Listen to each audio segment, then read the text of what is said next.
Hello everyone. चलिए आज की क्लास हम शुरू करेंगे। पहला प्रश्न देखिए। आदिम जाति अनुसंधान एवं प्रशिक्षण संस्थान द्वारा शहीद वीर नारायण सिंह की स्मृति में कब से कब तक चित्रकला प्रतियोगिता का आयोजन रायपुर के पंडित दीनदयाल उपाध्याय ऑडिटोरियम में किया जा रहा है। 4 ऑप्शन दिए गए हैं। सही जवाब है ऑप्शन 2। 10 से 12 दिसंबर 2022 तक आयोजन किया जा रहा है।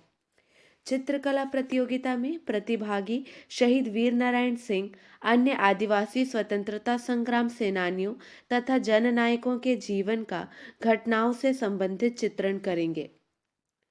अगला प्रश्न है, प्रधानमंत्री नरेंद्र मोदी कब 3 राष्ट्रीय आयुष संस्थानों को राष्ट्र को समर्पित करेंगे?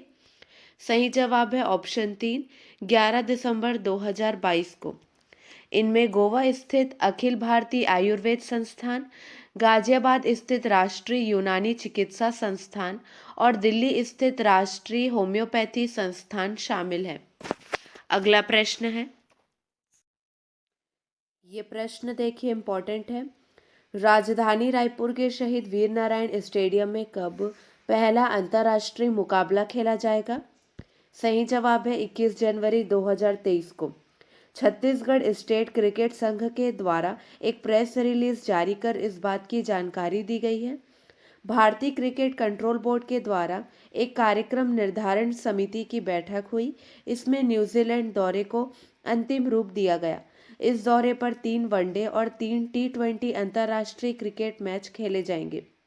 बीसीसीआई से जुड़े सूत्रों के अनुसार वनडे सीरीज का पहला मुकाबला 18 जनवरी को हैदराबाद में, जबकि दूसरा मुकाबला 21 को रायपुर में होगा। इंदौर में 24 जनवरी को तीसरा निर्णायक वनडे खेला जाएगा। अगला प्रश्न है, आज छत्तीसगढ़ करंट अफेयर में ज़्यादा क्वेश्चंस नहीं थे। चलिए अब हम 20 नवंबर से 25 नवंबर 2022 तक के छत्तीसगढ़ करंट अफेयर क्वेश्चंस का रिवीजन करेंगे। पहला प्रश्न देखिए, छत्तीसगढ़ से किसने हिमाचल प्रदेश के सोलांग वैली में स्थित 17,353 फीट की ऊंचाई वाले माउंट फ्रेंडशिप पीक पर छत्तीसगढ़िया ओलंपिक का झंडा फहराया है? 4 ऑप्शन दिए गए हैं। सही जवाब है चमन लाल कोसे ने झंडा फहराया है।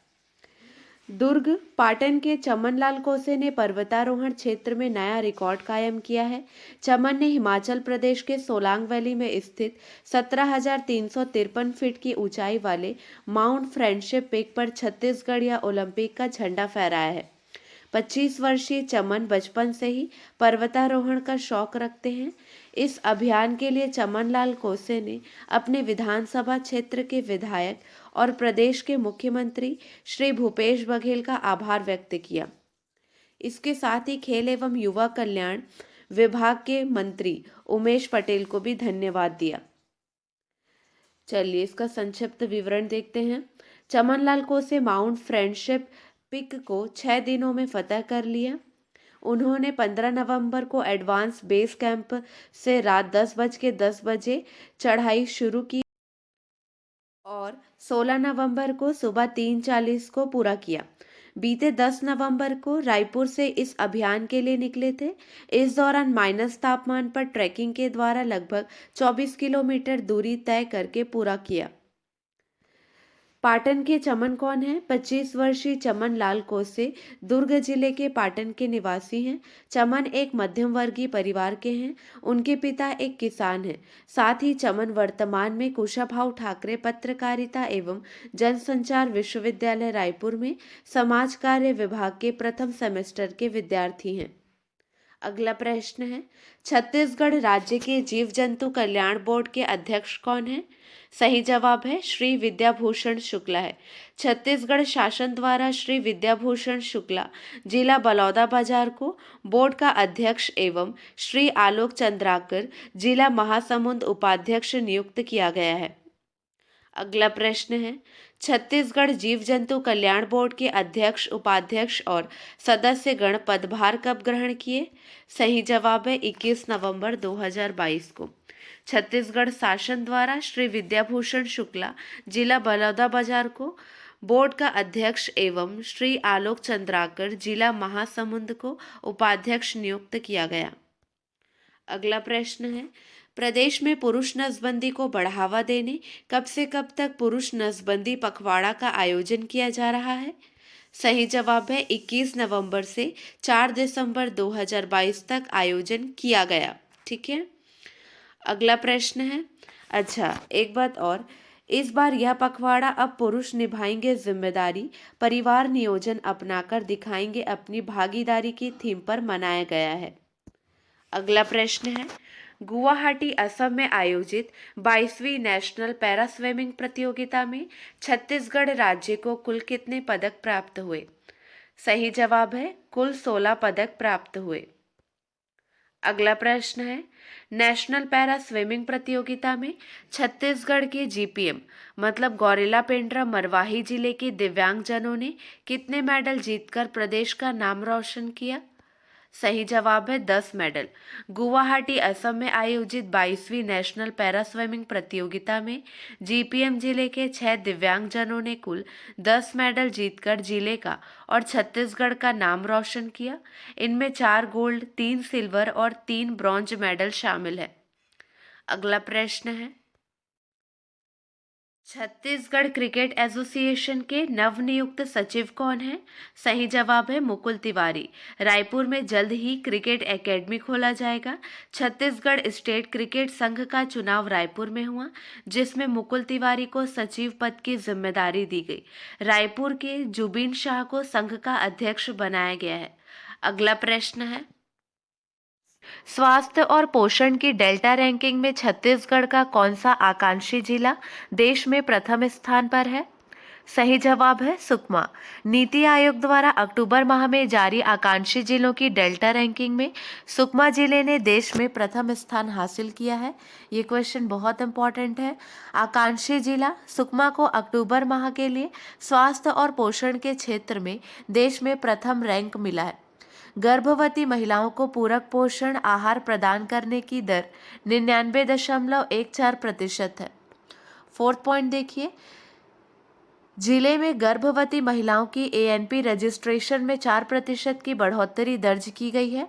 वहीं संस्थागत प्रसव में जिले में 4% बढ़ोतरी की है। वर्तमान स्थिति में 90% संस्थागत प्रसव किए जा रहे हैं।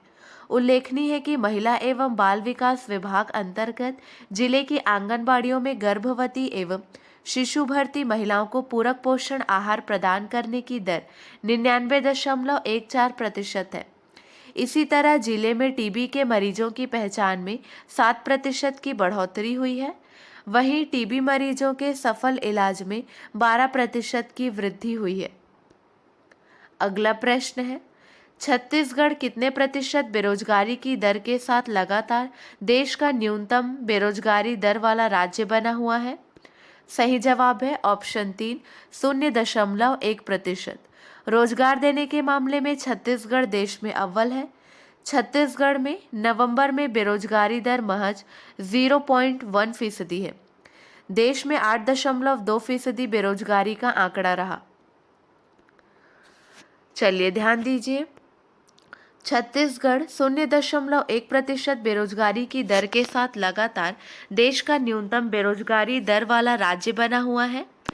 राज्य को मिली इस उपलब्धि के पीछे मुख्यमंत्री श्री भूपेश बघेल के नेतृत्व में रोजगार के नए अवसरों के सृजन के लिए बनाई गई योजनाएं और नीतियां हैं। छत्तीसगढ़ में बीते 3.25 साल के भीतर अनेक ऐसे नवाचार हुए हैं जिनसे शहर से लेकर गांव तक हर हाथ को काम मिल रहा है। गौरतलब है कि सीएमआई के मई-अगस्त 2018 में जारी किए गए आंकड़ों के अनुसार छत्तीसगढ़ में बेरोजगारी दर 3.22% थी। राज्य शासन की योजनाओं से इसमें उल्लेखनीय गिरावट दर्ज की गई है। बेरोजगारी की दर छत्तीसगढ़ में माह दिसंबर 2022 में घटकर 0.1% रह गई। सीएमआई द्वारा 1 दिसंबर 2022 को बेरोजगारी दर के संबंध में जारी रिपोर्ट के मुताबिक नवंबर 2022 में सबसे कम बेरोजगारी दर वाले राज्यों में 0.1% के साथ छत्तीसगढ़ शीर्ष पर है।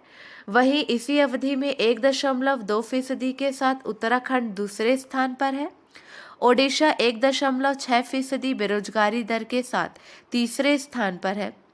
मध्य प्रदेश में यह आंकड़ा 6.2% है और गुजरात में यह आंकड़ा 2.5% रहा है। दूसरी ओर नवंबर 2022 में सर्वाधिक बेरोजगारी दर के मामले में हरियाणा शीर्ष पर है, जहां 30.6% बेरोजगारी दर दर्ज की गई है। जम्मू एवं कश्मीर में बेरोजगारी दर 23.9% दर्ज की गई। अगला प्रश्न देखिए, ये क्वेश्चन भी इम्पोर्टेंट है। गुजरात में छत्तीसगढ़ से किसे global achievers doctor Bhimrao Ambedkar award 2022 से सम्मानित किया गया? सही जवाब है दौलत राम कश्यप, ऑप्शन 3 सही है। संविधान दिवस के अवसर पर 27 नवंबर 2022 को गोपाल किरण समाज सेवा संस्थान ग्वालियर मध्य प्रदेश द्वारा अहमदाबाद मैनेजमेंट एसोसिएशन गुजरात में 6वां ग्लोबल अचीवर्स अवार्ड सम्मान समारोह आयोजित किया गया। इसी कड़ी में छत्तीसगढ़ के दौलत राम कश्यप सामाजिक कार्यकर्ता को global achievers doctor Bhimrao Ambedkar award 2022 से सम्मानित किया गया। यह सम्मान कश्यप को उनके द्वारा विगत 27 वर्षों से सामाजिक क्षेत्रों में किए गए उल्लेखनीय कार्यों के लिए दिया गया। अगला प्रश्न है, भारत में मातृ मृत्यु अनुपात घटकर प्रति 1 लाख जीवित जन्मों पर कितना हो गया है? सही जवाब है 97, ऑप्शन 3 सही है। भारत में मातृ मृत्यु अनुपात घटकर प्रति 1 लाख जीवित जन्मों पर 97 हो गया है।